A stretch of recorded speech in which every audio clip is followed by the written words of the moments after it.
যখন একজন মানুষ মারা যায়, যখন তাকে খাটের মধ্যে শোয়ায়, সে কিন্তু তখনও বুঝতে পারে না তার মৃত্যু হয়েছে। আমরা ঘুমের মধ্যে স্বপ্ন দেখি কি দেখি না? একজন মানুষ যখন ইন্তেকাল করে খাটিয়ার মধ্যে শোয়ায় রাখে, সেও মনে করে সে স্বপ্ন দেখতেছে। তাকে যখন গোসল করায় মনে করে সে স্বপ্নে গোসল করতেছে।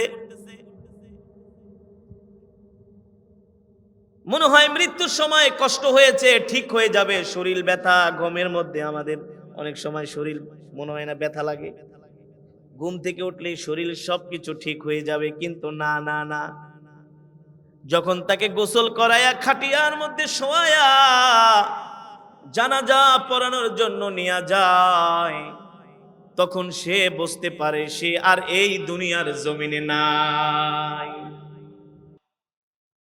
তখন সে আর্তনাদ করে, তোমরা আমাকে কোথায় নিয়ে যাও, তোমরা আমাকে কোথায় নিয়ে যাও, আমাকে নিয়ে যেও না। এই ঘর এত কষ্ট করে বানাইছি, এই ঘর ছাড়া আমি কোথাও থাকতে পারবো না। সন্তানদের দিকে তাকায় বলে, বাবারে তোরা পাষণ্ডের মতো আমাকে কোথায় নিয়ে যাচ্ছিস? আমি কি তোদের বাবা না? তোরা আমাকে এইভাবে করে কেন কবরের কাছে নিয়ে যাইতেছিস? স্ত্রীর দিকে ডাইকা বলে, স্ত্রী তুমি কেন আজকে আমার জন্য এমন পাষণ্ড হয়ে গেলা? আমার প্রতি কি তোমার ভালোবাসা জাগে না? কত কষ্ট করে আমি তোমাকে কামাই করে খাওয়াইছি, আজকে তোমরা আমাকে জন্মের বিদায় দিয়ে দিচ্ছ। আমাকে যেতে দিও না, আমাকে যেতে দিও না। আল্লাহর নবী সরকার দো আলম বলেন, ও সাহাবীরা, মানুষ এমন করে আর্তনাদ করে। ওই দিক থেকে মানুষ যখন কান্নাকাটি করে বাবার জন্য, সন্তানের জন্য, মালাকুল মউত ফেরেশতা ডাক দিয়া বলে, ইয়া আইয়ুহাল ইনসান, হে মানুষ তোমরা কেঁদো না তোমার বাবার জন্য।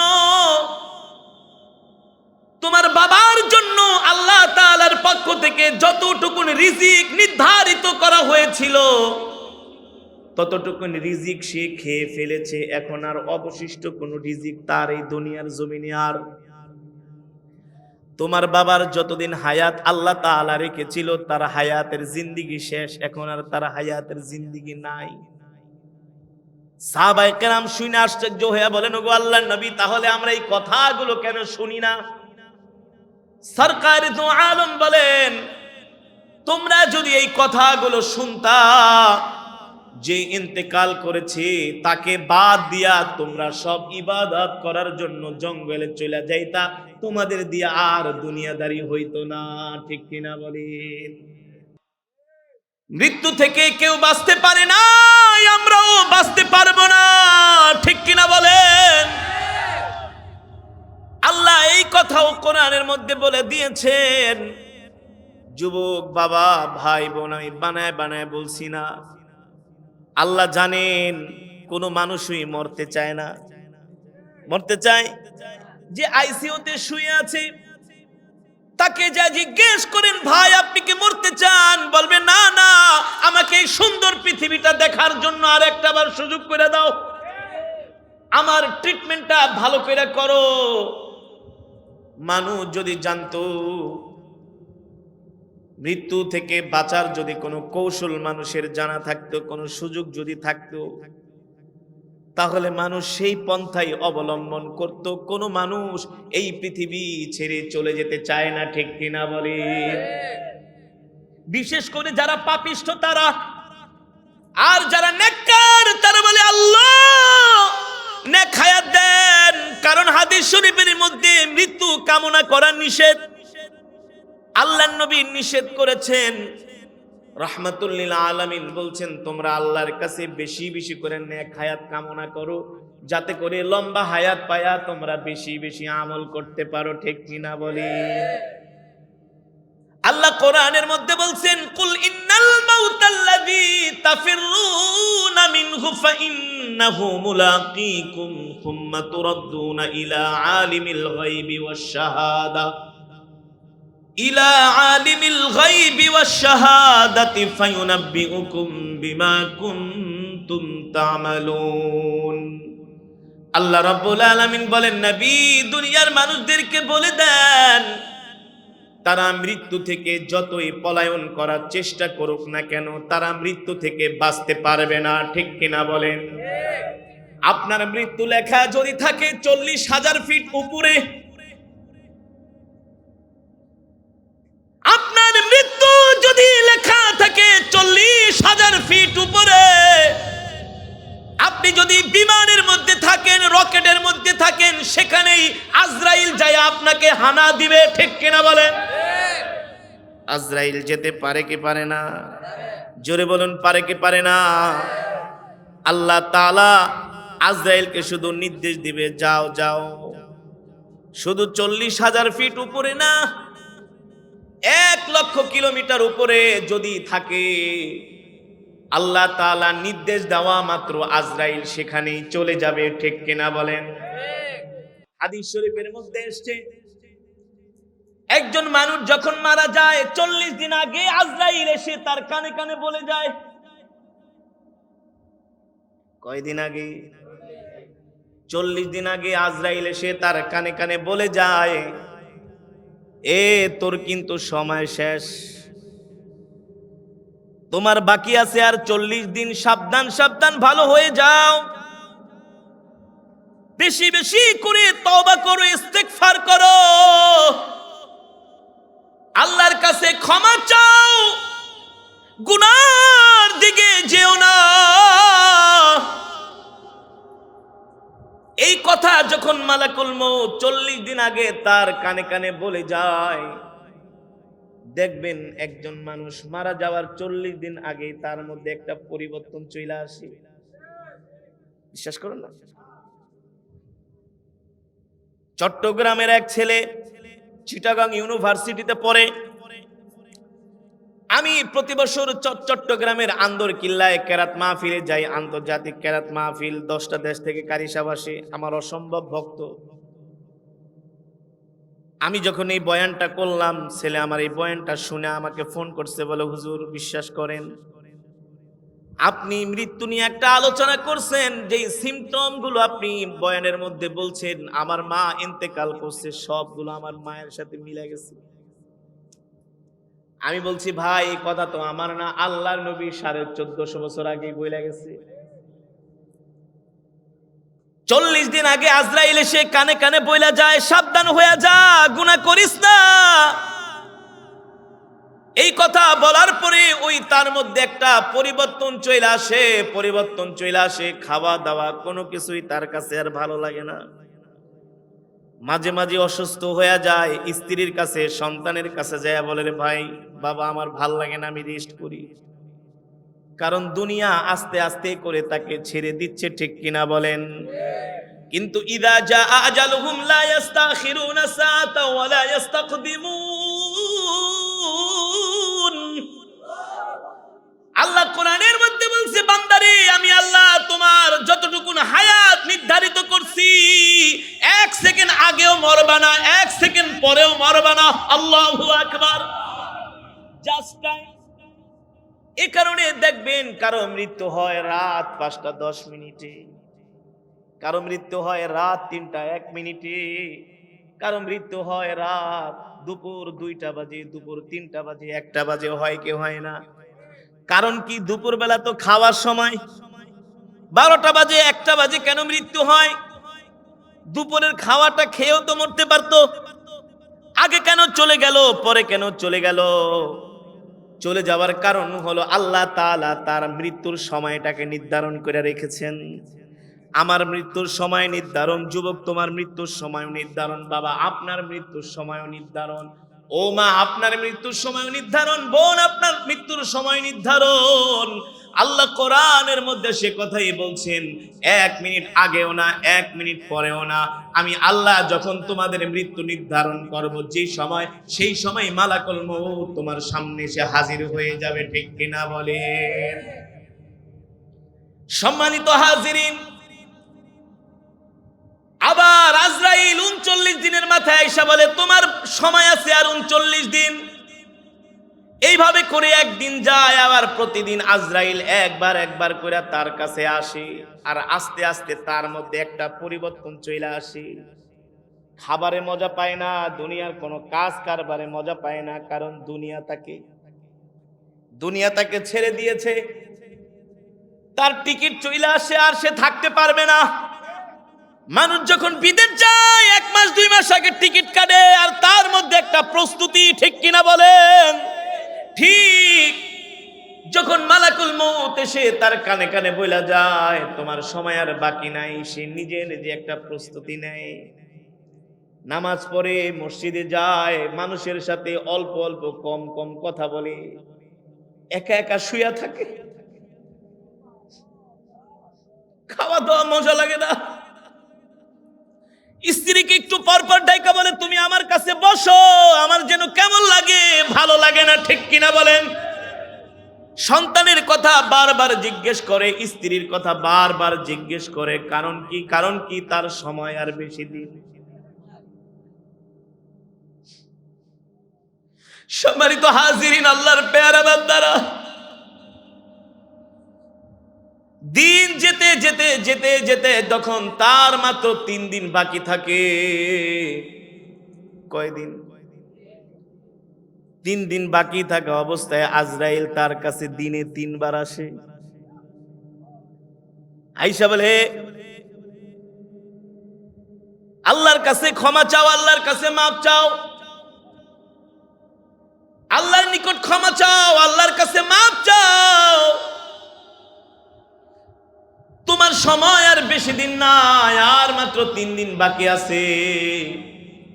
এই কথা শোনা মাত্রই ওই ব্যক্তিটি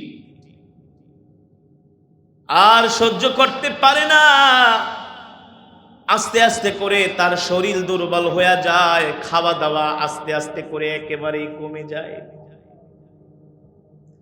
স্ত্রীকে ডাকে, সন্তানকে ডাকে, বইলা যায় আমি যদি মারা যাই এটা করবা সেটা করবা। জোরে বলে বলে না? ছোট ছেলেকে ডাকে, বড় ছেলেকে ডাকে,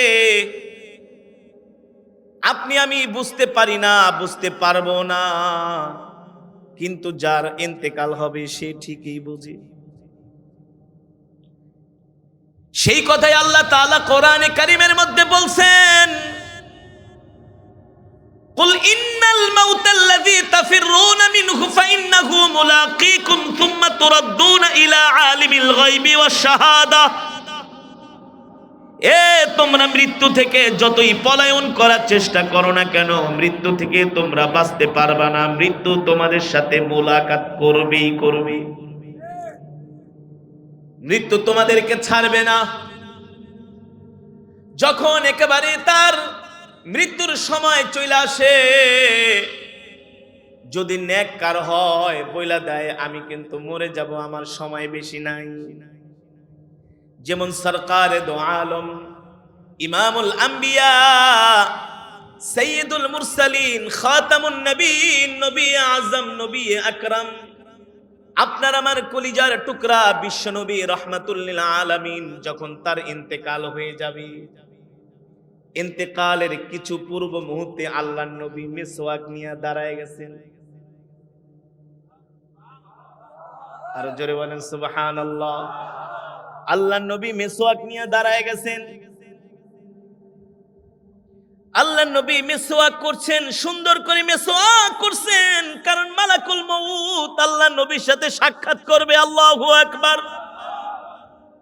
নবীজি আম্মা জান আয়েশাকে বললেন, আয়েশা আমাকে ১ লোটা পানি দাও, আমি ওযু করব। আল্লাহু আকবার। নবীজি উত্তম রূপে মিসওয়াক করলেন, ওযু করলেন। যারা জান্নাতি হয়, আল্লাহু আকবার, যারা কি হয়, মৃত্যুর সময় প্রস্রাব করে দেওয়া, পায়খানা করে দেওয়া, এটা ভালো লক্ষণ না। যেখানে সেখানে মৃত্যু বরণ করে, এটা ভালো লক্ষণ।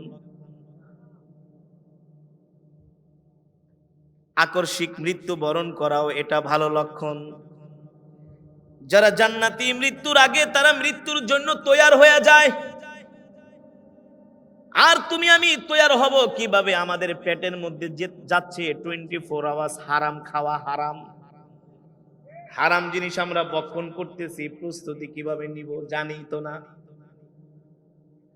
সরকারে দো আলম রহমাতুল লিল আলামিন সুন্দর করে মেসওয়াক করলেন। আম্মা জান আয়েশা রাদিয়াল্লাহু তাআলা আনহা সুন্দর করে ওযু করায় দিলেন। সরকারে দো আলম শুয়ে পড়লেন। আম্মা জান আয়েশাকে ডেকে বলেন, আয়েশা, আমার আবু বকর কোথায়?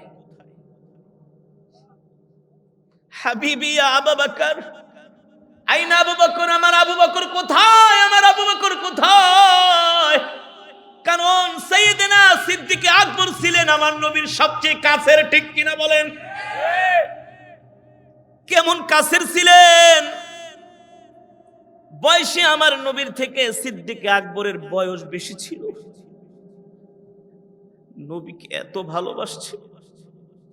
সাহাবীরা মাঝে মাঝে জিজ্ঞেস করতেন, আবু বকর আপনি বড় না নবীজি বড়?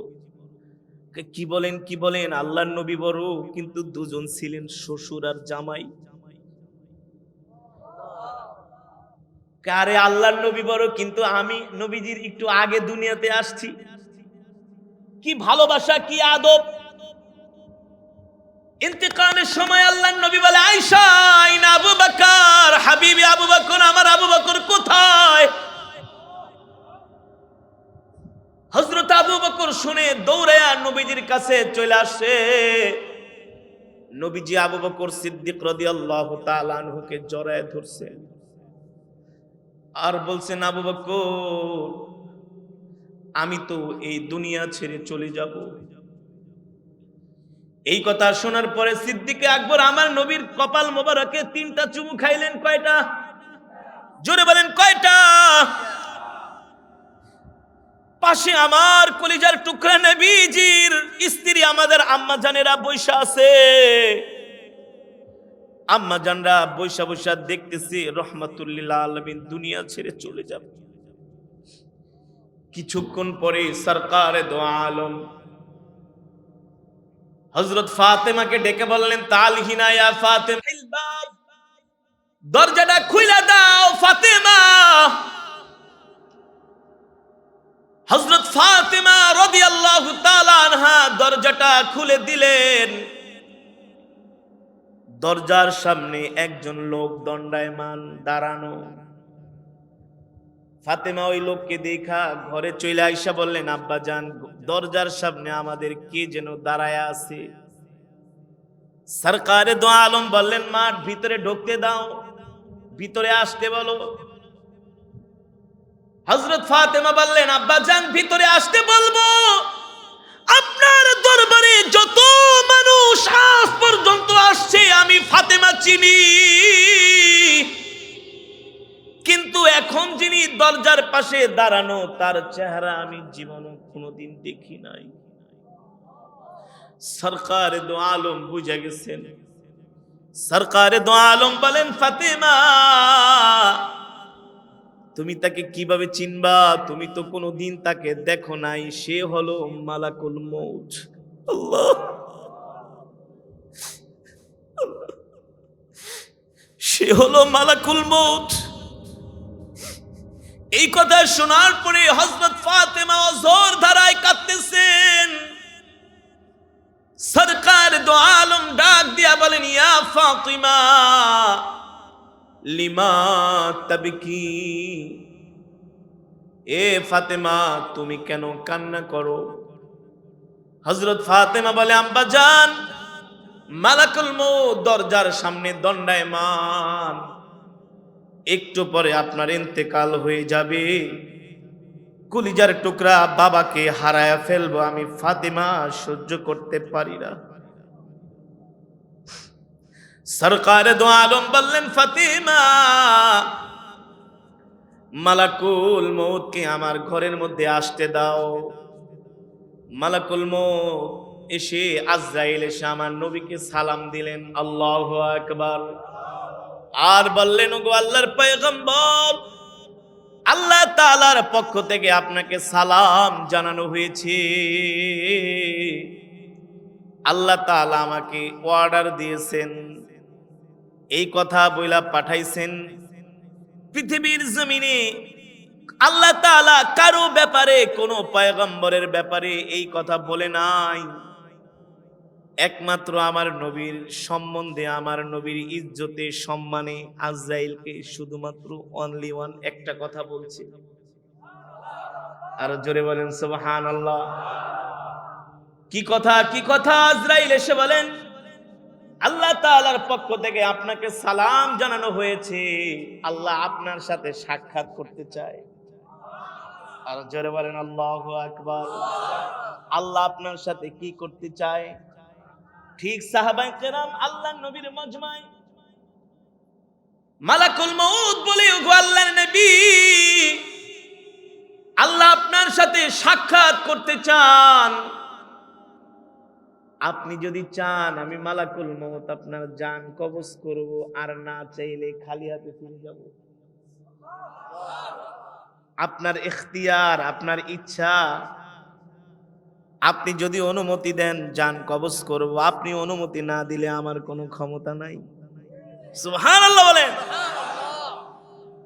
সরকার দো আলম জিজ্ঞেস করলেন, এ আজরাইল, জান কবজ করবা, ভালো কথা, আইনা আখি জিবরাইল, আমার ভাই জিবরাইল কোথায়? বলে, আপনি জিবরাইল রে দিয়ে কি করবেন? বলে, এখনো আল্লাহর সাথে আমার একটা কথা বলা বাকি রয়ে গেছে। কি বলবেন? বলে, এখনো আল্লাহ তাআলার সাথে আমার একটা কথা বলা বাকি রয়ে গেছে। এই কথা শোনার পরে আজরাইল বললেন, হুয়া ফিস সামাইল উলা। জিব্রাইল প্রথম আসমানে এই কথা বলতে বলতে হযরত জিব্রাইল তার ডানা জাপটায় নবীজির সামনে এসে হাজির। হযরত জিব্রাইলের চোখে পানি। আল্লাহর নবী বললেন, জিব্রাইল, আপনি কান্না করছেন কেন? লিমা তাবাক, কান্না করেন কেন? আপনার চোখে পানি কেন? জিব্রাইল ডাক দিয়া বলেন, রাহমাতুল লিল আলামিন, আমি আল্লাহ তাআলার একজন বিশেষ ফেরেশতা হওয়ার কারণে। বিশেষ কি ফেরেশতা? বিশেষ ফেরেশতা। সব ফেরেশতার চাইতে জিব্রাইলের পাওয়ার বেশি। সুবহানাল্লাহ বলেন। আল্লাহ তাআলার বিশেষ ফেরেশতা হওয়ার কারণে কোন নবীর কাছে আমি জিব্রাইল ওহী নিয়ে গেছি 5 বার, 7 বার, 10 বার, 50 বার, 3 বার কারো কাছে আমি ওহী নিয়ে গিয়েছি। কিন্তু আপনি আল্লাহ তাআলার এমন একজন পয়গম্বর, এমন একজন হাবিব, আপনার কাছে আমি 5 বার, 10 বার, 50 বার না, আপনার কাছে আমি 24,000 বার ওহী নিয়ে এসেছি। কত হাজার বার? 24,000 বার ওহী নিয়ে এসেছি। আপনার সাথে আমার একটা হৃদয়ের সম্পর্ক। আল্লাহু আকবার। আজকে আপনি দুনিয়া ছেড়ে চলে যাবেন, আপনার চেহারা আমি দেখব না, আমি জিব্রাইল এটা সইতে।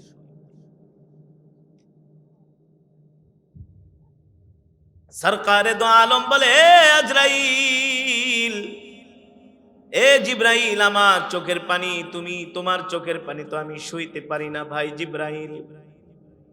জিব্রাইল আল্লাহর নবীকে ডাক দিয়া বললেন, ওগো আল্লাহর পয়গম্বর, আপনার বিচ্ছেদে আমার কষ্ট হয়, আমার চোখের পানি, কিন্তু আপনি বলেন আপনার চোখে কেন পানি? আপনার চোখের পানি তো আমি জিব্রাইল সহ্য করতে পারি না। আল্লাহু আকবার।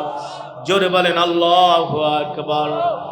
রাহমাতুল লিল আলামিন বলে, ভাই জিব্রাইল, মালাকুল মউত আমার শিয়রে বসা, আমার পাশে বসা, অনুমতি দেওয়ার সাথে সাথে আমার জান কবজ করবি, কিন্তু আল্লাহ তাআলার সাথে এখনো আমার একটা কথা বলা বাকি রয়ে গেছে। আল্লাহু আকবার। জোরে বলেন আল্লাহু আকবার। সরকারে দু আলমের জান কবজ করার জন্য আজরাইল আইসা নবীর শিউরে বসলেন। হাদিস শরীফের ভিতরে এসেছে নবীজির কপাল মোবারক দিয়া ঘাম ঝরতেছে, ঘাম ঝরতেছে। কোন মানুষ ইন্তেকালের সময় যদি কপাল দিয়া ঘাম ঝরে, আলহামদুলিল্লাহ, ভালো লক্ষণ। কপাল দিয়া ঘাম ঝরতেছে, কেবলমাত্র আজরাইল আলাইহিস সালাম নবীজির সিনা মোবারকের মধ্যে তার হাতটা খালি রাখছে। সরকারে দু আলম বলে, আজরাইল এত কষ্ট কেন, এত কষ্ট কেন? মনে হয় সারা পৃথিবীটা আমার বুকের মধ্যে চাপায় দিছো। আজরাইল বলে, গো আল্লাহর নবী, মাফ করবেন, শুধুমাত্র আমার হাতটা আপনার বুকের মধ্যে রাখছি। সরকারে দু আলম বলে, আজরাইল যত কষ্ট আমাকে দাও, যত কষ্ট আমাকে দাও, আমার কলিজার টুকরা উম্মতকে কোনো কষ্ট দিতে পারবা না। আল্লাহু আকবার। তোমার হাতের ভার আমার উম্মত বহন করতে পারবে না। সম্মানিত হাজিরিন, আপনি আমি যদি নেককার হই, আপনার আমার সামনে আজরাইল নেক সুরতে আসবে, নেক সুরতে আসবে। জান্নাতের খুশবু আমাদের নাকের মধ্যে, ঘ্রাণ চলে আসবে, ঘ্রাণ চলে আসবে। আর যদি আমরা বদকার হই, আজরাইল এমন একটা ভয়ঙ্কর চেহারা নিয়ে আসবে, আর কবর আমাদেরকে ডাকতে থাকবে, সাবধান সাবধান, এ তুই আমার ঘরে আসতেছস, কি নিয়ে আসতেছস? নেক আমল তোর সাথে আছে নাকি? কবর ডাক দিয়া বলবে, সাবধান সাবধান, আল কবর ওয়াহিদা, আল কবর ওয়াহিদা, আমি কিন্তু একাকিত্ব ঘর, আমি কিন্তু একাকিত্ব ঘর, সাবধানে আসিস। আল কবর গুরফা, আমি কিন্তু অন্ধকার ঘর, কোনো আলো নাই, আলো নিয়ে আসিস। কি নিয়ে আসিস? ইদা উদিআল মাইয়িতু ফি কবরিহি জাআল কুরআনু ইনদা রাসিহি। আল্লাহর নবীর হাদিস, আমার কথা না ভাই। সরকারে দু আলম সাহাবীদেরকে বয়ান শুনাইতেছেন। অন্ধকার কবর এমন এক ঘর যেখানে নাই কোনো বাতি, নাই কোনো সাথী। সাহাবায়ে কেরাম আশ্চর্য হয়ে গেলেন, অবাক হয়ে গেলেন। ওগো নবীজি, কবর এমন অন্ধকার ঘর, ওই ঘরের মধ্যে আমরা একা একা কিভাবে থাকব? আল্লাহ আল্লাহ মাফ করে দাও। ওই কবরে আমরা একা একা কিভাবে থাকব? ওগো নবীজি, আপনি বলেন। সাহাবীরা পেরেশান হয়ে গেছে, কিভাবে আমরা ওই ঘরের মধ্যে একা একা থাকব? সাহাবীদের এই পেরেশানি অবস্থা দেখা আল্লাহর নবী হতাশ হয়ে গেলেন। বললেন, সাহাবীরে, ও সাহাবীরা, তোমরা চিন্তা করো না, টেনশন করো না। তোমাদের কবরকে আলোকিত করার জন্য আল্লাহ তাআলার পক্ষ থেকে ব্যবস্থা করা হয়েছে। সাহাবায়ে কেরাম জিজ্ঞেস করলেন, ওগো আল্লাহর নবী, আমাদের কবরটা কি দিয়ে আমরা আলোকিত করব? রাসূল বললেন, সরকারে দু আলম বললেন, ইদা উদিআল মাইয়িতু ফি কবরিহি জাআল কুরআনু ইনদা রাসিহি। ও সাহাবীরা, তোমরা দুনিয়ার জমিনে যে কোরআন পড়ো, তোমরা দুনিয়ার জমিনে যে কোরআন পড়ো, এই কোরআন কবরের মধ্যে তোমাদের কবরটাকে আলোকিত করবে। আল্লাহু আকবার। কোরআন কবরটাকে আলোকিত করবে। বদকার তো মুনকার নাকি, বদকার তো আজরাইলকে দেখার সাথে সাথে তার অবস্থা খারাপ হয়ে যাবে। এই কারণে দেখবেন কিছু মানুষ ইন্তেকালের সময় তার চোখগুলো বড় বড় হয়ে যায়, অস্বাভাবিক আচরণ করে, অস্বাভাবিক আচরণ করে। এটা ভালো লক্ষণ না।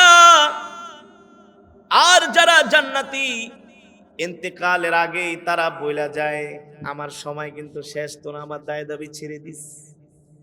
যেখানে যায় মানুষের কাছে মাপ চায়, বেশি বেশি করে ইবাদত করে, পাক পবিত্র থাকে যে কোনো সময়।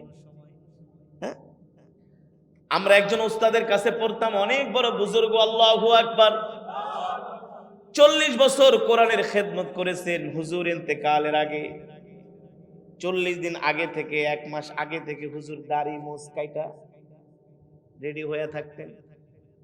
মোজগুলো বড় হইলেই তিনি মোজগুলো ছাঁচতেন, মোজগুলো ছোট করতেন, বগলের পশমগুলো তিনি পরিষ্কার করতেন। সব সময় তিনি পরিপাটি হয়ে থাকতেন, ঢিলা কলুপ ব্যবহার করতেন, সব সময় অজু অবস্থায় থাকতেন।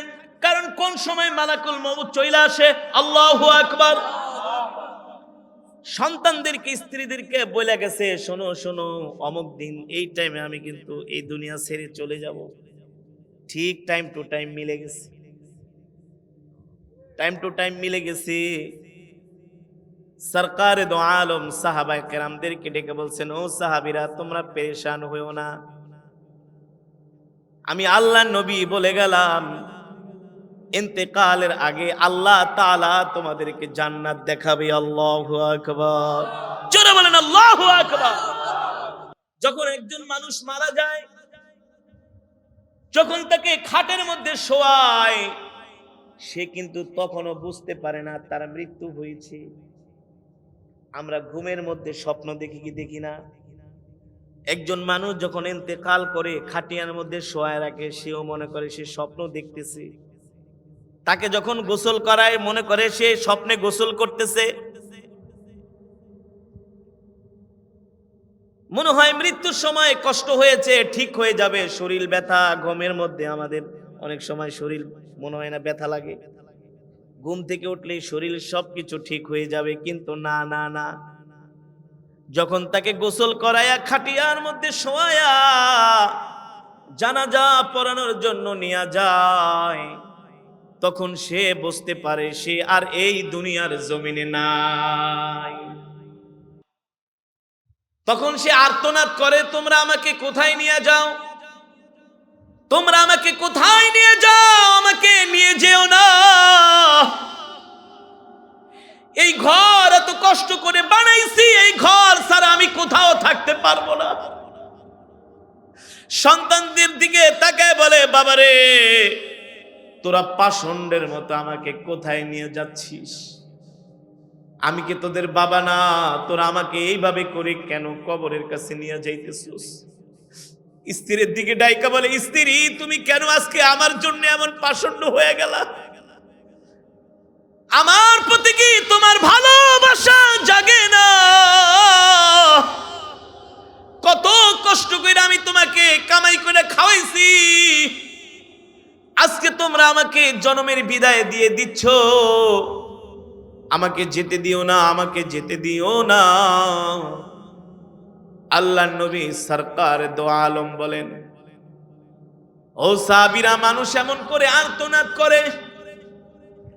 ওই দিক থেকে মানুষ যখন কান্নাকাটি করে বাবার জন্য, সন্তানের জন্য, মালাকুল মউত ফেরেশতা ডাক দিয়া বলে, ইয়া আইয়ুহাল ইনসান, হে মানুষ, তোমরা কেঁদো না তোমার বাবার জন্য। তোমার বাবার জন্য আল্লাহ তাআলার পক্ষ থেকে যতটুকু রিজিক নির্ধারিত করা হয়েছিল, ততটুকু রিজিক সে খেয়ে ফেলেছে। এখন আর অবশিষ্ট কোন রিজিক তার এই দুনিয়ার জমিনে আর। তোমার বাবার যতদিন হায়াত আল্লাহ তাআলা রেখেছিল, তার হায়াতের জিন্দেগি শেষ, এখন আর তার হায়াতের জিন্দেগি নাই। সাহাবায়ে কেরাম শুনে আশ্চর্য হয়ে বলেন, ওগো আল্লাহর নবী, তাহলে আমরা এই কথাগুলো কেন শুনি না? সরকারে দো আলম বলেন, তোমরা যদি এই কথাগুলো শুনতা, যে ইন্তেকাল করেছে তাকে বাদ দিয়া তোমরা সব ইবাদত করার জন্য জঙ্গলে চলে যাইতা, তোমাদের দিয়া আর দুনিয়াদারি হইতো না। ঠিক কিনা বলেন? যখন ওই মাইয়িতকে কবরে শোয়ানো হয়, কবরে শোয়ানো হয়, চিৎকার করে বলে, আমাকে এইভাবে একা একা কবরে শোয়া রেখে যেও না। আর যদি সে জান্নাতি হয়, জান্নাতের খুশবু তার নাকের মধ্যে আসতে থাকে, ঘ্রাণ আসতে থাকে, আর ফেরেশতারা জান্নাতটাকে তার চোখের সামনে তুইলা ধরে। আল্লাহু আকবার, জোরে বলেন আল্লাহু আকবার। যদি সে জান্নাতি হয়, নেককার হয়, আল্লাহর কোরআনের সাথে সম্পর্ক থাকে, কবরের মধ্যে শোয়ানোর সাথে সাথেই আল্লাহর কোরআন তার কবরটাকে আলোকিত করে। কোরআন যায়া তার মাথার সামনে বইসা থাকে। সুবহানাল্লাহ বলেন। যখন মুনকার নাকির ফেরেশতা আইসা তাকে সওয়াল জবাব করার জন্য ডাক দেয়, এ ওঠো ওঠো, তোমাকে সওয়াল জবাব করানো হবে, প্রশ্ন করা হবে তিনটা। আল্লাহর কোরআন বলে, ফেরেশতা কবর থেকে বের হয়ে যাও। কবর থেকে, তার কবর দেখে আলোকিত, তার কবর দেখে আলোকিত, সে তো জান্নাতি। আল্লাহর কোরআন ফেরেশতাদেরকে ধমক দিয়া বলে, তোমরা কবর থেকে বের হয়ে যাও। ফেরেশতারা বলে, আমরা বের হব কেন? আল্লাহ তো আমাদেরকে পাঠিয়েছেন তার সওয়াল জবাব করার জন্য। আল্লাহর কোরআন বলবে, না না না, তার সওয়াল জবাব আমি করতে দিব না। এক পর্যায়ে ফেরেশতাদের সাথে আল্লাহর কোরআনের সাথে ঝগড়া লেগে যায়, ঝগড়া। ফেরেশতারা চায় প্রশ্ন করতে, আল্লাহর কোরআন বলে, এখন আমার বন্ধুকে ডিস্টার্ব করা যাবে না, ঘুমাইতে দাও। সুবহানাল্লাহ বলেন।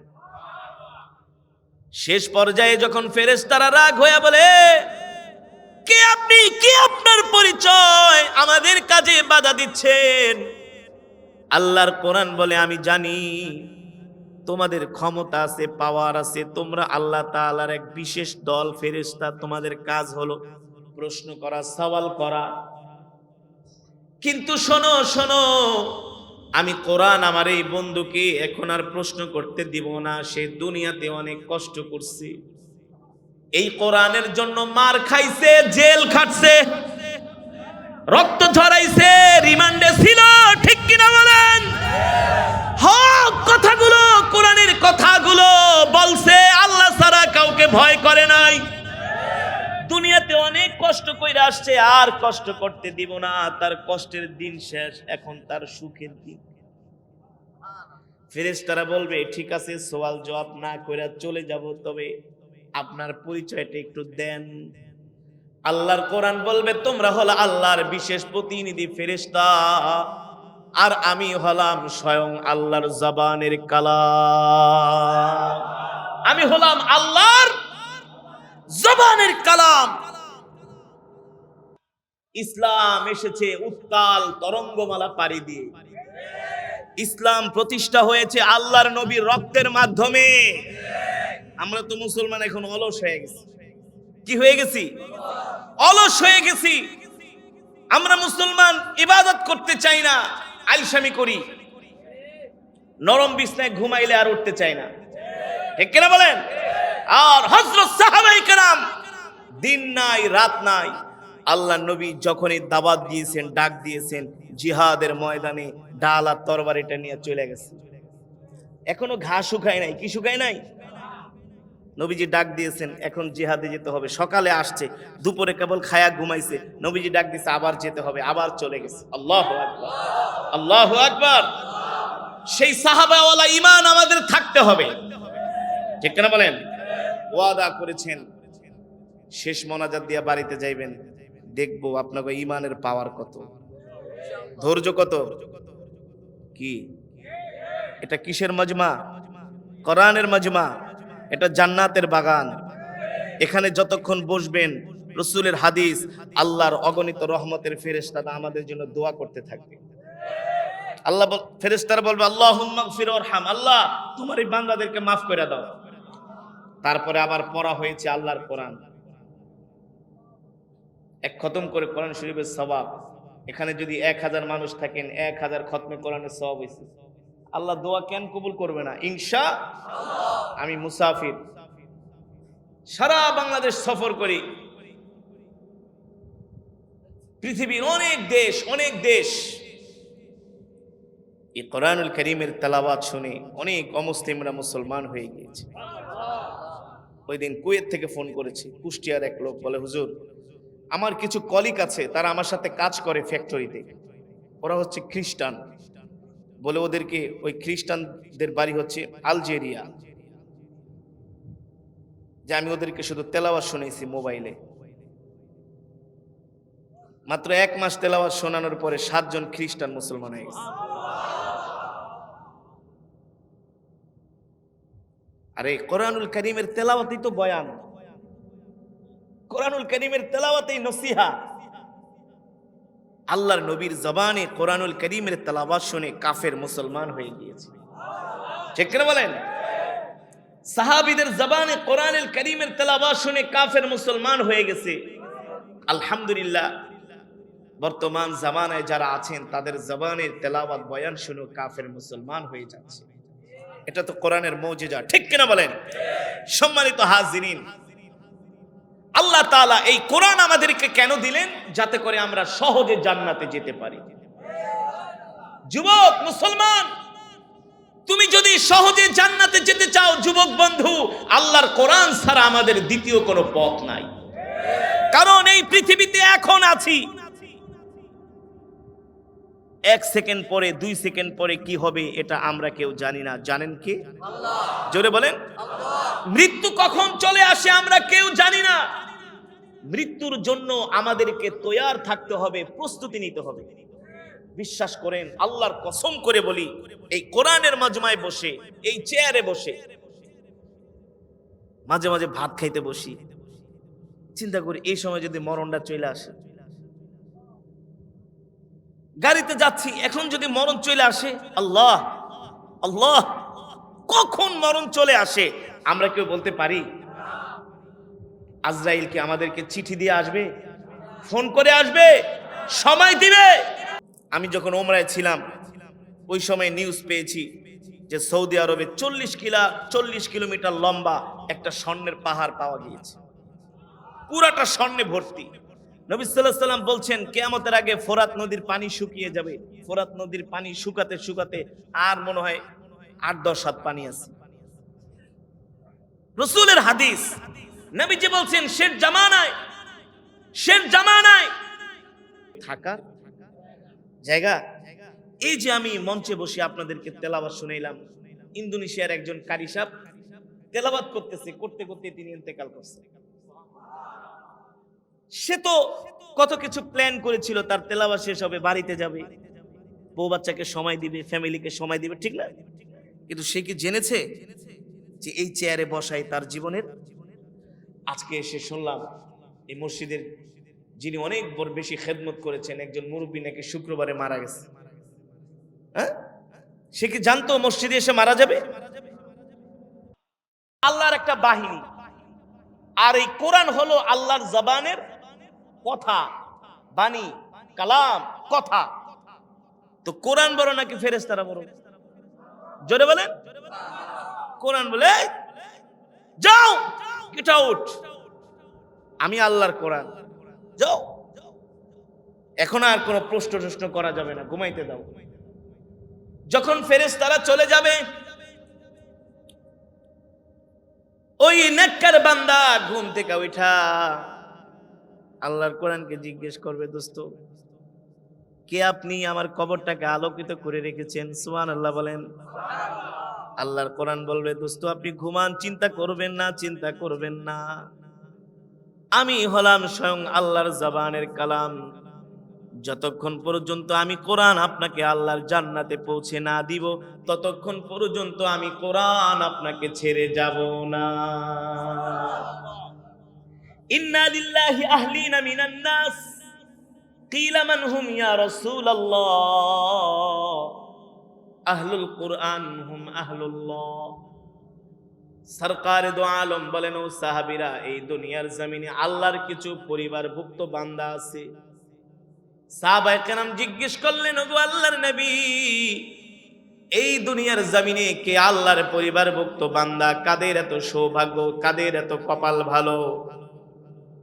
সরকারে দো আলম বলেন, সাহাবীরা রে, এই দুনিয়ার জমিনে যারা আল্লাহর কোরআনকে মহব্বত করে, আল্লাহর কোরআনকে ভালোবাসে, কোরআন শোনার জন্য কোরআনের মজমায় আসে, কোরআন অনুযায়ী আমল করে, কোরআন অনুযায়ী তাদের জীবনটাকে চালায়, তারাই হলো আল্লাহর পরিবারভুক্ত বান্দা। আল্লাহু আকবার।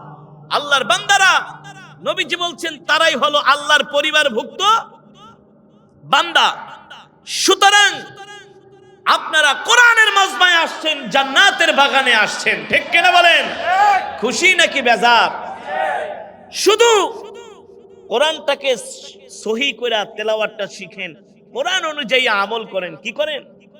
আমলি জিন্দেগিটাকে গঠন করেন, একটু কষ্ট কইরা কোরআনের জন্য স্যাক্রিফাইস করেন। কারণ এই পৃথিবীর জমিনে আমরা কেউ থাকতে পারবো? কেউ পারবো না, এটা তো সত্য। আজকে আপনি যেই বাড়িতে বসবাস করছেন, এই বাড়িতে আপনার বাবা ছিল, তার বাবা ছিল, তার বাবার বাবা, তার বাবার বাবা, তার বাবার 100 বছর, 200 বছর, 300 বছর আগে এই বাড়িতে যারা ছিল তাদের অস্তিত্ব এখন আর পৃথিবীতে, তাদের নামও জানে না। কেউ জানে? তাদের নামও জানে না। পৃথিবীটা কতই না নির্মম, পৃথিবীটা কতই না ধোকার জায়গা, অথচ এগুলো আবাদ করে গিয়েছেন পূর্বপুরুষরা, ঠিক না? কিন্তু আপনি আমিও একদিন চলে যাব, আপনি আমিও একদিন চলে যাব। 100, 200, 300 বছর পরে আপনার আমার নামও মানুষ। কিন্তু যদি নেককার হন, আল্লাহওয়ালা হন, তাহলে মানুষ আপনার নাম বছরের পর বছর, শত বছর পরে মানুষ মনে রাখবে, সেটা নেক আমলের দ্বারা। আপনি আমি যখন নেক আমল করব, আল্লাহ নেককার বান্দা হব, তখন আমার আপনার মোহব্বত আল্লাহ মানুষের দিলের মধ্যে কি করবেন? আল্লাহ তাআলা অটোমেটিক দিলের মধ্যে আল্লাহ তাআলা মোহাব্বত বাড়ায় দিবেন, মোহাব্বত বসায় দিবেন, যে এটা আমার নেককার বান্দা ছিল, ঠিক কিনা বলেন? সরকারে দো আলম, আমাদের কলিজার টুকরা নবী 1450 বছর আগে দুনিয়া ছেড়ে চলে গেছে, ঠিক না? তার সাহাবীরা, আমাদের যারা আকাবের, আমাদের যারা মুরব্বী আলেম, আজকে 100, 200, 300 বছর পর, 500 বছর পর মানুষ তাদের কথা কেন মনে করে? তার আমলের কারণে। কিছু মানুষকে মানুষ স্মরণ করে তার জুলুমের কারণে। কিসের কারণে? যে একটা জুলুমবাজ ছিল। ফেরাউনকে মানুষ স্মরণ করে জুলুমের কারণে। সাদ্দাত, নমরুদকে মানুষ স্মরণ করে জুলুমের কারণে। আর পয়গম্বর মুসা আলাইহিস সালামকে স্মরণ করে তার কর্মের কারণে। আল্লাহর পয়গম্বর জান্নাতি, ঠিক কিনা বলেন? হ্যাঁ, এ কারণে আপনি আমিও যখন আল্লাহওয়ালা হয়ে যাব, আল্লাহ তাআলা আমাদের মোহাব্বত মানুষের অন্তরে ঢেলে দিবে। আল্লাহ ঘোষণা করে দেয়, ফেরেশতারা ঘোষণা করে দেয়, এই বান্দাটা আমার প্রিয় বান্দা, আমি আল্লাহ তাকে ভালোবাসি, তোরাও ভালোবাসি। আর যখন আমরা জান্নাতি হয়ে যাব, ইন্তেকালের আগে আল্লাহ আমাদেরকে জান্নাত দেখাবেন। এ বান্দা, এই যে দেখ তোর জান্নাত, সুবহানাল্লাহ, ভয় পেও না, আসো, ওয়েলকাম, জান্নাত তোমার জন্য রেডি। এই কারণেই আব্দুল্লাহ ইবনুল মুবারক রাহমাতুল্লাহ আলাইহি ইন্তেকালের সময় মুস্কি মুস্কি হাসতেছেন। ইন্তেকালের সময় হাসা কি চারটিখানি কথা? দেখবেন অনেক শহীদ, যারা শহীদ হয় ময়দানে আল্লাহর দ্বীনের জন্য, ইন্তেকালের সময় তাদের মুখ দিয়ে হাসি বের হয়, চেহারাটা হাস্যোজ্জ্বল থাকে। কেন থাকবে না? আল্লাহ জান্নাত তার চোখের সামনে ধরছে, এই যে বান্দা তোমার জান্নাত আমি আল্লাহ রেডি করে রাখছি। সুবহানাল্লাহ বলেন। হুর ডাকতেছে, এই আসো আসো, তোমার জন্য ওয়েট করছি, আসো। আল্লাহু আকবার, জোরে বলেন আল্লাহু আকবার। আব্দুল্লাহ ইবনুল মুবারক রাহমাতুল্লাহি আলাইহি ইন্তেকালের সময় মুস্কি মুস্কি হাসতেছেন। তার সন্তান 3 দিন পরে স্বপ্ন দেখলো। জিজ্ঞেস করলেন, বুজুর্গ পিতা, ও আমার বুজুর্গ পিতা, দেখলাম ইন্তেকালের সময় আপনি মুস্কি মুস্কি হাসতেছেন, কারণটা কি? আব্দুল্লাহ ইবনুল মুবারক বলেন, ও আমার প্রিয় সন্তান, ইন্তেকালের সময় আমি মুস্কি মুস্কি হাসবো নাকি কাঁদবো? আরে পুরা জীবন জীবনটাই তো আল্লাহর জন্য কোরবানি করে দিয়েছি। কোনদিন একটা আদনা থেকে আদনা গুনাহ করি নাই, কোনদিন একটা আল্লাহর নবীর সুন্নাত ছেড়ে দেই নাই, আল্লাহর সাথে কোনোদিন নাফরমানি করি নাই। তাহাজ্জুদের নামাজে আমার কপালটাকে আল্লাহর কদমে ঝুঁকায় দিছি। এর বদৌলতে আল্লাহ তাআলা ইন্তেকালের সময় আমার চেহারার সামনে জান্নাতটা তুইলা ধরছে। জান্নাতের খুশবুগুলো আমার নাকের মধ্যে আসছে। জান্নাতের উদ্যান, বাগ বাগিচা, ঝর্ণা, নহরগুলো আমি দেখতেছি। তুমি বলো আমার প্রিয় সন্তান, এই দৃশ্য দেখলে কোনো মানুষ কি না হেসে পারে? সম্মানিত হাজিরিন, এই কারণে এই দুনিয়া আমাদের থাকার জায়গা নয়, এই দুনিয়া আমাদের আসল বাড়ি নয়। আমাদের আসল বাড়ি হলো জান্নাত। ঠিক কিনা বলেন? মুমিনের আসল বাড়ি কোথায়? আল্লাহ এই মজমা থেকে আমরা বলতেছি আমাদের আসল বাড়ি জান্নাত। আল্লাহ আপনি কবুল করে নেন, বলি আমিন। আমাদের আসল বাড়ি জান্নাত। আমরা জান্নাতে যাই আরাম করব, আয়েশ করব। এই দুনিয়া হলো আমাদের পরীক্ষা দেওয়ার জায়গা, কোরবানি করার জায়গা। ঠিক কিনা বলেন? বাবা, ওই জান্নাত যদি পেতে হয়, জান্নাত তো আর শুয়া শুয়া ঘুমায়া ঘুমায়া জান্নাত পাওয়া যাবে না। আল্লাহর হুকুম বাদ দিয়া জান্নাত পাওয়া যাবে না। নবীর তরিকা, নবীর সুন্নাহ বাদ দিয়া জান্নাত পাওয়া যাবে না। যদি জান্নাত পেতে হয় আল্লাহর হুকুম, রাসূলের সুন্নাহ মানতে হবে। ঠিক কিনা বলি?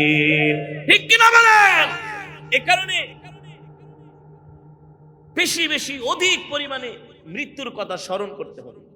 যখন দুনিয়ার লোভ চলে আসবে তখনই বলবেন, হায় রে, এই দুনিয়া এত করে আমার লাভ কি? আমি তো কিছুদিন পরে চলে যাব। কিছু মানুষ আছে এমন মিথ্যা কথা কয়, ঠাড়া পড়া মিথ্যা কথা, কিছু ইনকামের জন্য।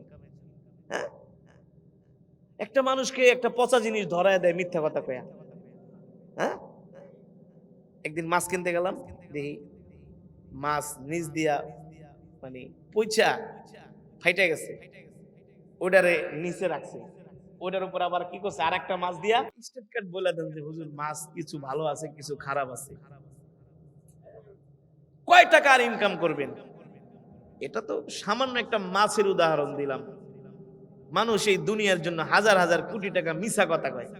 আরে তুমি যে মিথ্যা কথা কয়া শত কোটি টাকা কামাইতেছো, লক্ষ টাকা কামাইতেছো, তুমি কয় কোটি টাকা খায়া মরতে পারবা? কয় কোটি টাকা? একটা মানুষের চলতে কত টাকা লাগে বলেন? অথচ কলমের খোসা দিয়া ঘুষ কামাইতেছে। ভূমি অফিসে যান সব চুরি, পাসপোর্ট অফিসে যান সব দুই নাম্বারি, জমির কামে যান সব চিটারি বাটপারি, মামলা মোকদ্দমায় যান ঘুষ ছাড়া কোনো কথা নেই। ঘুষ ছাড়া কি নাই? আরে ভাই, পরে দেখা যায় এক একজনের 10টা 15 20টা করে বাড়ি, বিদেশেও বাড়ি, চলে প্রাডো গাড়ি নেয়া। শেষ বয়সটা কিন্তু তাদের ভালো, শেষ বয়সটা ভালো কাটে না। লিভার জায়গা, হার্ট জায়গা, প্যারালাইসিস হয়ে যায়, ক্যান্সার হয়ে যায়। ক্যান্সার। বাংলাদেশের একজন নাম করা শিল্পপতি, নাম বলবো না, নাম বললে এক নামে চিনা ফেলাইবেন। কয়েকটা নাম করা কোম্পানি তার, জুতা বানায়, স্যান্ডেল বানায়, চামড়া বানায়, ট্যানারি আছে, নাম বলবো না, নাম বললে চিনবেন। 2 বছর ধরে আমি তাকে দেশে দেখি না। কয় বছর? 2 বছর ধরে দেশে দেখি না। ওইদিন আমি মাহফিলে গেলাম, জিজ্ঞেস করলাম লোকটা কোথায়? হুজুর 2 বছর ধরে সিঙ্গাপুরে। আমি বললাম 2 বছর ধরে সিঙ্গাপুরে কি ঘুরতে গেছে? তার এক কলিগ কর্মচারীকে, হুজুর ঘুরতে যায় নাই, তার 2 বছর ধরে ক্যান্সার। 2 বছর ধরে আমি নিজে দেখছি। চামড়ার ব্যবসা করে, গরুর চামড়া। কোরবানি আসলে ব্যাংকে ফোন দিয়ে দেয়, আমার কিন্তু 100 কোটি টাকা লাগবে। ওই যে ব্যাংকেতে লোন এনে চামড়া কিনে, এটা তো সুদ। এটা কি ব্যাংকে আপনার এমনি টাকা দিবে? হ্যাঁ, জায়গা কিনে, আমি নিজে দেখছি। জায়গা কিনছে, বিশাল প্রজেক্ট, রাতারাতি বালু ভরাট করে জায়গা দখল করে লাইছে। অস্ত্র লইয়া পোলাপান খাড়া করা রাখছে। এই জায়গা আপনার আর ভরাট করে দেয় এমনি। পরে আইসা কয়, স্যার আপনি আমার জায়গাটা দখল করে আলাইছেন। এই বেটা দখল করছি ভরিয়া দিছি তোরে আমি, কি করছি? কি একেবারে দিল দরদি মানুষ, ভরিয়া দিছে জায়গা। অন কয়, স্যার আমার জায়গার টাকা, জায়গার দাম আছে মনে করেন 2 লাখ টাকা, এই 20,000 দিলাম, যা। লাভ হলো কি?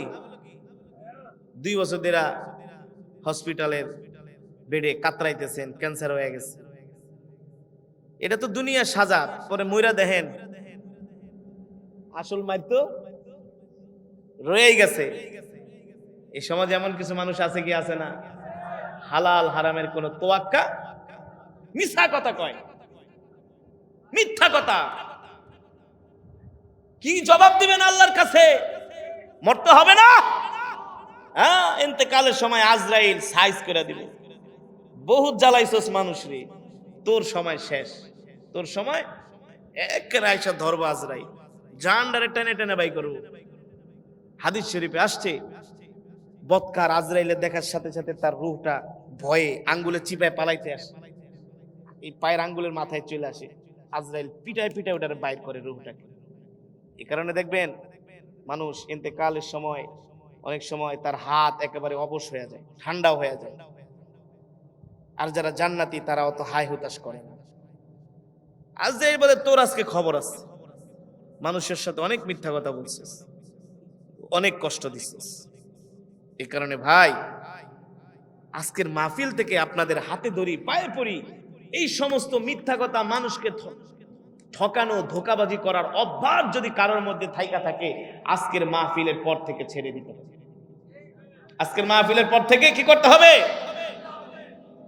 এই কথাগুলো যদি আমি না বলি, হাসরের মাঠে বলতেন যে আল্লাহ, এই কারি সাহেব আমগো এলাকায় আসছিল, আইসা কোরআন তেলাওয়াত শুনাইছে, কিন্তু যদি ওয়াজের ভিতরে এই কথাটা বলতো যে হারাম হারাম খাইলে, মিথ্যা কথা বললে এই শাস্তি, তাহলে তো আমরা আল্লাহ গুনাহ ছেড়ে দিতাম। এখন তো সবই ভুলা গেলাম। মরতে হবে কি হবে না? হবে কি হবে না? এ কারণে মৃত্যুর জন্য আমাদেরকে তৈয়ার হতে হবে, প্রস্তুত নিতে হবে, ঠিক কিনা বলেন? মিথ্যা কথা বলা যাবে না, মানুষের সম্পদ, মানুষের হক মারা যাবে, আল্লাহর সাথে নাফরমানি করা যাবে। সদা সর্বদা মৃত্যুর জন্য তৈয়ার হতে হবে, প্রস্তুতি নিতে হবে, আমলি জিন্দেগি গঠন করতে হবে, ঠিক কিনা বলেন? রাজি আছেন তো ইনশাআল্লাহ? রাজি আছেন তো ইনশাআল্লাহ? 5টা ওয়াক্ত নামাজ মসজিদে যায় পড়বেন ইনশাআল্লাহ। সব সময় হাতে একটা তসবিহ রাখবেন। কি রাখবেন? তসবিহ রাখবেন।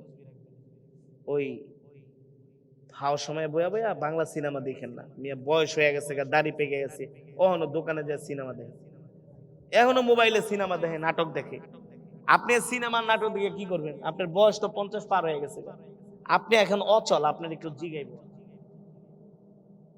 এখন জিকির করেন, কোরআন তেলাওয়াত করেন, কি মসজিদে আগে আগে যান, 2 রাকাত নামাজ পড়েন, লম্বা সেজদা দেন, কান্নাকাটি করেন, আল্লাহ গুনাহ করছি মাফ করে দেন। এই নসিহা শুধু আপনাদের জন্য না, আমার জন্য, আমি নিজেকে বলছি, আমার জন্য, আমার জন্য, আপনাদের জন্য না, শুধু আমাদের সকলের জন্য, ঠিক কিনা বলেন ভাই? আমাদের সকলের জন্য বেশি বেশি আমল করি। যে কোনো সময় মৃত্যু চলে আসবে, এই আসি এই নাই, হঠাৎ করে শেষ, শরীরটা শক্ত হয়ে যাবে। আল্লাহ আল্লাহ, বাসবাগানে রাইখা আসবো একা একা, কিভাবে থাকবো এই কবরে বলেন তো? কিভাবে থাকবো? সম্ভব? সম্ভব? এ কারণে আল্লাহর কাছে দোয়া করবেন, আল্লাহুম্মা ইন্নী আউযু বিকা মিনাল কবর। আল্লাহ, কবরের আযাব থেকে আমাদেরকে হেফাজত করে, কবরের আযাব থেকে আমাদেরকে রক্ষা করেন। আসুন ভাই, আল্লাহর কাছে আমরা বেশি বেশি দোয়া করব, ইস্তেগফার করব, প্রতিদিন আমরা বেশি বেশি কান্নাকাটি করব। মৃত্যুর কথা স্মরণ করলেই দুনিয়ার সমস্ত শখ আল্লাহ দূর হয়ে যাবে। আল্লাহ তাআলা আমাদের সকলকে ঈমানি মৃত্যু, জান্নাতি মৃত্যু নসিব করুন বলি আমিন। আজকের যে মাহফিলের আয়োজন করেছেন, মাহফিলের ইন্তেজামিয়া কমিটির সম্মানিত সভাপতি, সেক্রেটারি, বিশেষ অতিথি, উদ্বোধক, অত্র এলাকার যুব সমাজ, আপনারা যারা দূর দূরান্ত থেকে এসেছেন, আল্লাহ তাআলা আমাদের সকলকে ঈমানি মৃত্যু নসিব করুন বলে আমিন, জান্নাতি মৃত্যু নসিব করুন বলে আমিন। যেভাবে করে আমরা একসাথে কোরআনের মজমায় বসেছি, এভাবে একসাথে যেন আমরা আল্লাহর জান্নাতে যেতে পারি। আল্লাহ আমাদের কবুল করুন, বলি আমিন। এই আশায় প্রত্যাশা ব্যক্ত করে আমি আমার আলোচনা এখানে